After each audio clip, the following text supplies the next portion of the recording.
लुआरी शरीफ ॻोठ पीर मोहम्मद सादिक कुरैशी में फॉरेस्ट खाते तरफ़ां वणकारी मुहिम पाक ऐं सिंध गवर्नमेंट तरफ़ां सरसो NGO जे प्लेटफॉर्म तां ग़रीब आवाम में चेक विरासत जी तकरीब थी गुज़री।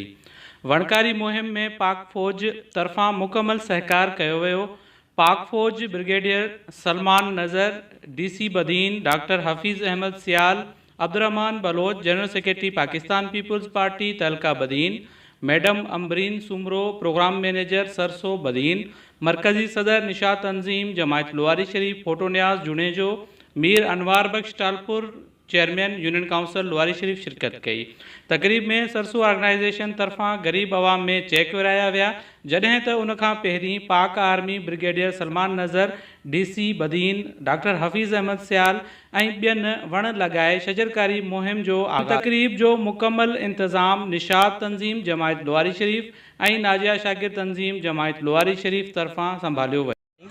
इन वक़्तु असीं ट्री प्लांटिंग के सिलसिले में बदीन ज़िले के लवारी शरीफ में बीठा आहियूं ऐं हिते ही असांजी मौसम बहार की शजरकारी जो आहे इवेंट जेको असां Sindh Rural Support Organisation, Nishat Organisation, community सां गॾिजी ऐं डिस्ट्रिक्ट इंतज़ामिया ऐं पाकिस्तान आर्मी जी जेका आहे असां कोलैबोरेशन सां गॾु कयूं पिया।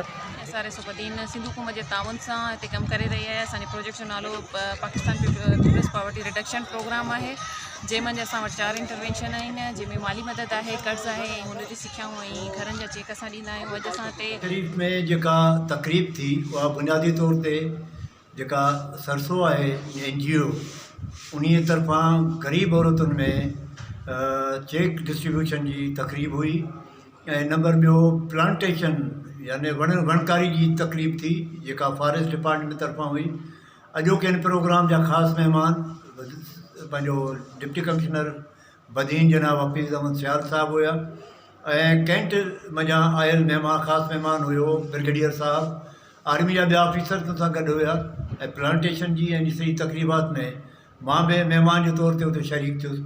मूं ॾिठो त हिन तकरीब में हिकिड़ी ग़रीब जेका औरत आहे उन जी परगोर रहण जो अॼु औरतुनि में जेके चेक विराया विया आहिनि SRSO जी तंज़ीम जेके अची हिते कमु कयो आहे उन चेक विरायल माण्हुनि में इहो प्रोग्राम लुआरी शरीफ में ॾिठो वियो आहे। इहो सारा जेको अमल आहे औरतुनि जी माली मदद हमेशह थियणु खपे, छाकाणि त जेकॾहिं औरत ख़ुशहाल हूंदी तुंहिंजो पूरो घर ख़ुशहाल हूंदो। जेकॾहिं औरत कमज़ोर हूंदी तुंहिंजो घर बि पूरो कमज़ोर थींदो, छाकाणि त हू बहितरीनु माशरे खे नथी ठाहे सघे।